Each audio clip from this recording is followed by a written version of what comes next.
औज़ुबिल्लाहि मिनश्शैतानिर्रजीम बिस्मिल्लाहिर्रहमानिर्रहीम। अस्सलामु अलैकुम व्यूवर्स, जैसा कि हमने कल हरूफ तहज्जी अलिफ़ बे को ये तक उसके डॉट को सीखा परसों और लास्ट वीडियो के अंदर, और कल साथ में हमने आराब के डॉट सीखे थे। तो आराब को थोड़ा सा आज फिर रिपीट कर दूं। ज़बर के लिए डॉट 2, ज़ेर के लिए 1 5, पेश के लिए 1 3 6, दो ज़बर के लिए 2 3, दो ज़ेर के लिए 3 5, दो पेश के लिए 2 6। ठीक है, तो एक है शद, और शद के लिए हमारे पास है डॉट 6। ठीक है, तो ये डॉट 6 आपको पता होना चाहिए कि इंग्लिश में हमने सीखा था कि कैपिटल के लिए इस्तेमाल होता है, उर्दू में ये शद के लिए इस्तेमाल होता है, और उर्दू में ये अलिफ दो ज़बर अन के लिए भी इस्तेमाल होता है। ठीक है, हमने कोई लफ्ज़ लिखा मसलन, तो जैसे सीन ज़बर बे सब है, तो हम सीन फिर ज़बर और फिर बे लिखेंगे, तो वो क्या बन जाएगा, वो सीन ज़बर बे सब बन जाएगा।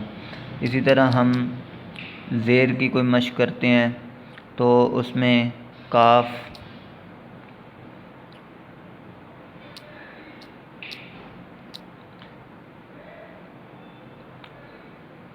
दाल, ज़ेर, लाम, ठीक है, तो ये दिल बन जाएगा। तो इसी तरह हम शद का देखते हैं, तो शद का जब हम लिखेंगे, पहले हमने ज़बर और ज़ेर में क्या किया था कि हमने पहले जो हरूफ तहज्जी था उसको लिखा, फिर ज़बर ज़ेर का इस्तेमाल किया। पेश में भी इसी तरह है कि हम पहले तुम लिखते हुए ते, पेश, मीम, तुम।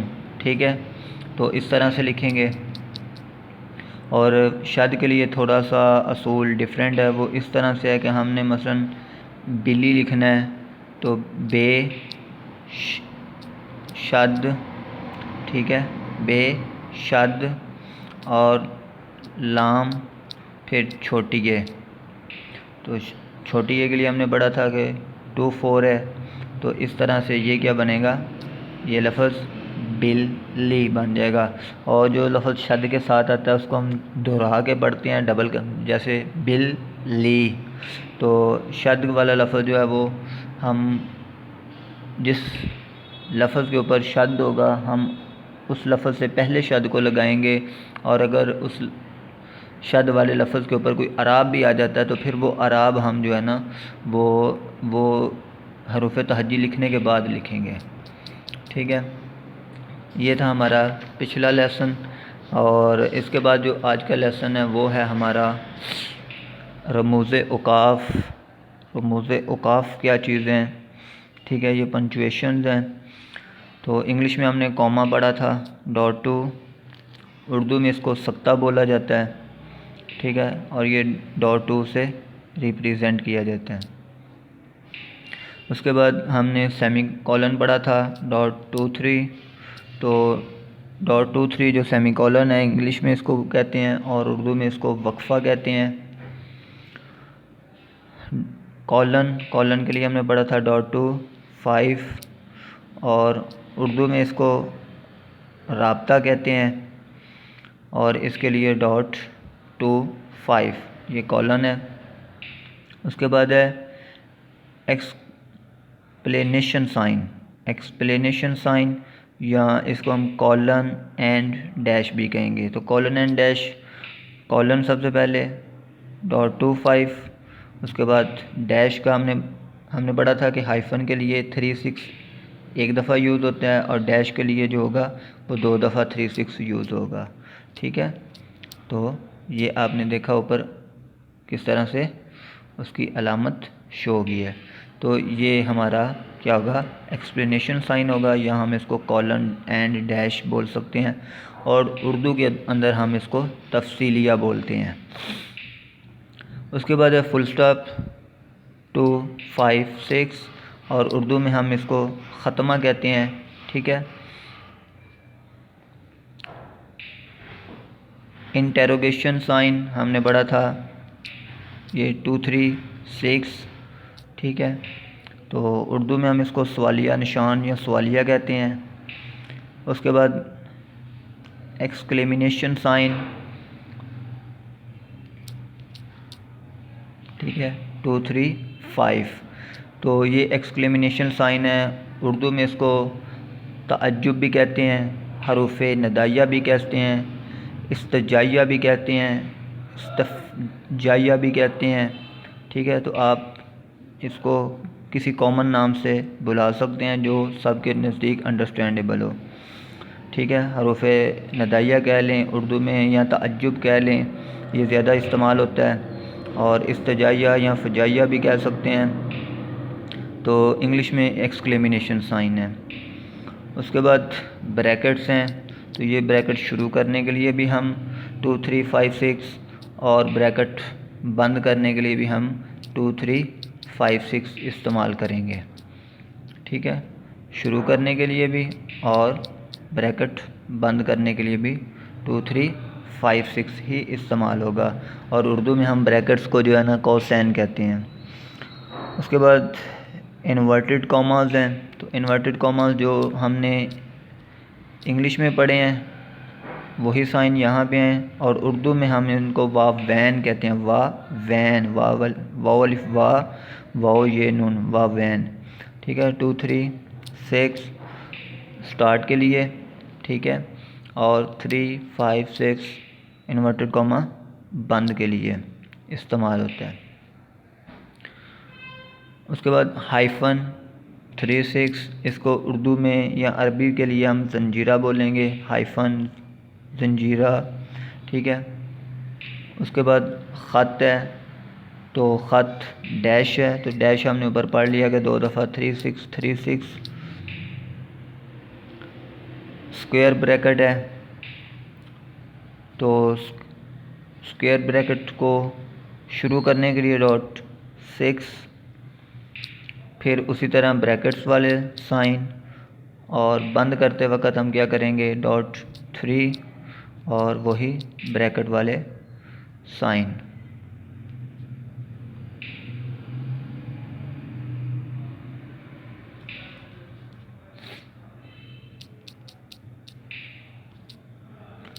.6 ब्रैकेट।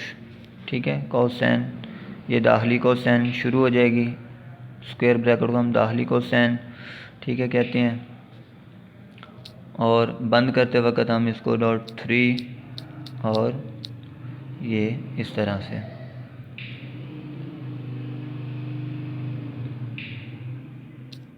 सॉरी, पहले ब्रैकेट और फिर एंड पे .3 लगा देंगे, ये इस तरह से आएगा। ठीक है। शुरू करते वक्त .6, फिर ब्रैकेट, और बंद करते वक्त पहले ब्रैकेट का और फिर जो है वो .3 आ जाएगा।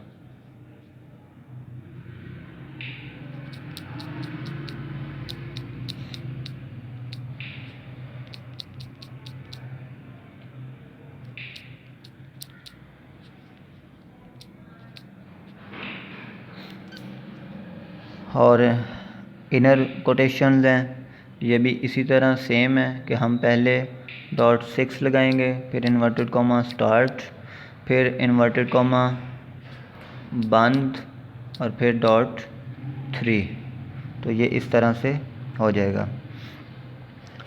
अच्छा, जो कॉमा होता है, सबसे पहले इसके बारे में हम अब ये देख लें कि इनकी प्लेसमेंट क्या है, ये कहाँ कहाँ पे इस्तेमाल होंगे। कोई वर्ड ख़त्म हो रहा है तो वहाँ पे कॉमा आ जाएगा। ठीक है। जहाँ पे हमने थोड़ा सा रुकना है, सख्ता होना है। और सेमी कॉलन जो है ये ज़्यादा कॉमे से ज़्यादा रुकने के लिए है, और ये भी वर्ड के एंड पे आता है। फिर कॉलन है, तो ये भी वर्ड के एंड पे आता है। तफसीली है, अच्छा ये बगैर स्पेस के हम लिखेंगे, वर्ड के फ़ौरन बाद लगा देंगे, स्पेस नहीं देंगे। और ये तफसीली है, ठीक है, जिसको हमने एक्सप्लेनेशन साइन या कॉलन एंड डैश पढ़ा था, ठीक है। ये जो ऊपर से 1 2 3 4 नंबर पे है, तो इसको भी हम इसी तरह बगैर स्पेस के लफ्ज़ के फ़ौरी बाद लिखते हैं, लेकिन इसके बाद हम क्या करते हैं, स्पेस दे के फिर नेक्स्ट वर्ड लिखते हैं। कॉमे के बाद भी स्पेस दे के फिर नेक्स्ट लिखेंगे, उसके बाद सेमी कॉलन के बाद भी स्पेस दे के नेक्स्ट लिखेंगे, कॉलन के बाद भी स्पेस दे के नेक्स्ट लिखेंगे, एक्सप्लेनेशन के बाद भी हम क्या करेंगे, ये जो हरूफ रमूज़ औक़ाफ़ हैं ये लगते तो फ़ौरी बाद हैं, लेकिन इनके बाद खाना खाली छोड़ेंगे, स्पेस देंगे, फिर हम नया वर्ड शुरू करेंगे। फुल स्टॉप है, ठीक है, तो फुल स्टॉप भी फ़ौरी तौर पे लगाया जाता है वर्ड के ख़त्म होने पे, सेंटेंस के ख़त्म होने पे, लेकिन इसके बाद एक खाना खाली छोड़ के स्पेस दे के तो हम क्या करते हैं, नेक्स्ट लिखते हैं। सवालिया निशान है, तो उसके लिए भी हम यही रूल अपनाते हैं कि बग़ैर स्पेस के ये आता है, फ़ौरी बाद आता है वर्ड के, और इसके बाद एक खाना खाली छोड़ के तो नेक्स्ट वर्ड लिखा जाता है। उसके बाद ताज्जुब, एक्सक्लेमेशन साइन, हरूफ निदाइया है, ठीक है। तो इसके लिए हम क्या करते हैं, ये सेकंड लाइन का पहला वर्ड है, ये जो हमने लिखा हुआ है इसमें, तो ये फ़ौरी तौर पे आता है, वर्ड के बाद में आता है, और इसके बाद स्पेस दे के नेक्स्ट वर्ड लिखा जाता है। ब्रैकेट्स हैं, तो ये शुरू करते वक्त भी फ़ौरी तौर पे लगाया जाता है, यानी कि जिन अल्फाज से पहले हमने ब्रैकेट यूज़ करनी है तो हम फ़ौरी तौर पे लगाएंगे, इन दोनों के दरमियान स्पेस नहीं होगी, और बंद करते हुए भी फ़ौरी तौर पे लगाएंगे बगैर स्पेस के। शुरू में भी स्पेस के बगैर इस्तेमाल किया जाता है और एंड पे भी स्पेस के बगैर इस्तेमाल किया जाता है। इन्वर्टेड कॉमास भी इसी तरह, शुरू में भी बगैर स्पेस के इस्तेमाल किया जाता है और एंड पे भी बगैर स्पेस के इस्तेमाल किया जाता है। हाइफन है, तो ये फ़ौरी तौर पे आता है, ठीक है, और इसके बाद हम स्पेस दे के नेक्स्ट लिखेंगे।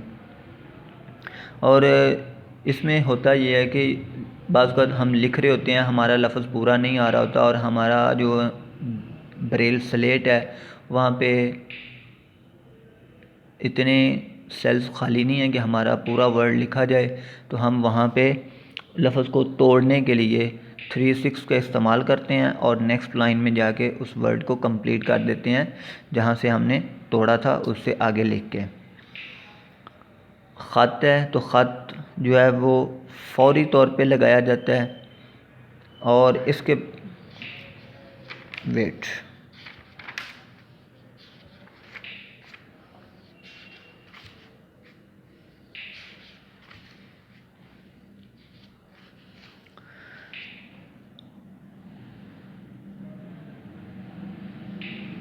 जी, तो ये जो ख़त है, ख़त को हम दोनों तरफ, यानी शुरू में भी बगैर स्पेस के लिखते हैं और एंड पे भी बगैर स्पेस के लिखते हैं। मसलन हमने ये किताब के अंदर एग्ज़ाम्पल दी हुई है कि सारा मकान, ठीक है, तो सारा हम लिखते हैं, यहाँ पे मैं कॉन्ट्रैक्शन सार की नहीं इस्तेमाल करूँगा, यहाँ पे सिंपल लिखूँगा सारा, सीन अलिफ सा, आगे रे अलिफ रा, मीम काफ अलिफ नून मकान, ठीक है। तो ये हम लिख के बगैर स्पेस के फिर हम क्या करेंगे, 3/6 यूज़ करेंगे, और फिर आगे नेक्स्ट हम लिखना शुरू कर देंगे, वो भी बगैर स्पेस के होगा। मसलन ईंट अलिफ ये नून टे, तो ये हमने उसी तरह बगैर स्पेस के सारा मकान, ख़त, ठीक है, या डैश इसको, तो आगे ईंट, तो ये हमने उसी तरह लिख दिया बगैर स्पेस के, दोनों तरफ हमने स्पेस नहीं दी।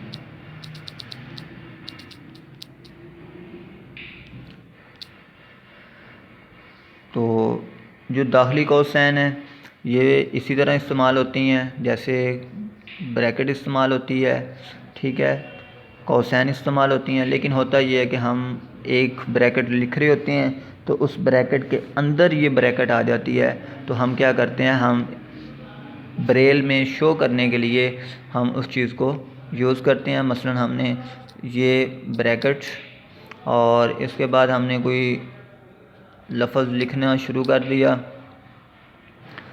ठीक है, तो आगे जाके फिर ये दाखिली कौसैन आ गई, ठीक है। तो उसके लिए फिर हम क्या करेंगे, उसके लिए हम जो तरीका इस्तेमाल करेंगे वो है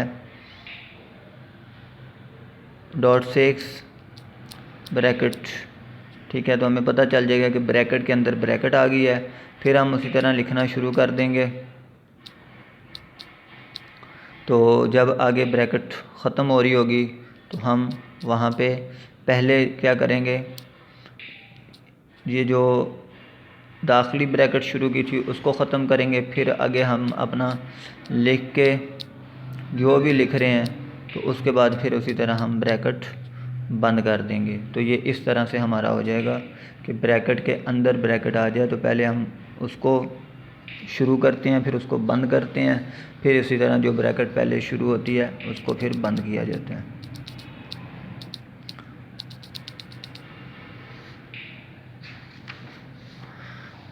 और इसके बाद जो इन्वर्टेड कॉमास हैं, ठीक है, इनर कोटेशंस हैं, उसको भी हम इसी तरह इस्तेमाल करते हैं कि पहले इन्वर्टेड कॉमा जो स्टार्ट है उसका हम देते हैं साइन, और उसके बाद जो हम लिख रहे हैं लिखते हुए आगे फिर दोबारा इन्वर्टेड कॉमास के अंदर इन्वर्टेड कॉमास आ गए तो वहाँ पे हम .6 इन्वर्टेड कॉमा स्टार्ट फिर अपना लफ्ज़ लिखेंगे, ठीक है, जो फिर उसको बंद करते हुए .3 5 6 और फिर .3 वो बंद हो जाएंगे। फिर आगे जो बाकी रह गया उसको कंप्लीट करते हुए और एंड पे जाके फिर हम अपना जो बंद कर देंगे इन्वर्टेड कॉमास को। तो इस तरह से ये हमारा यूज़ हो जाएगा। ये जब आप प्रैक्टिस करेंगे तो आपको पता चल जाएगा।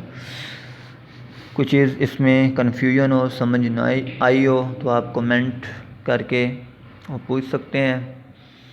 अपना बहुत सारा ख्याल रखिएगा।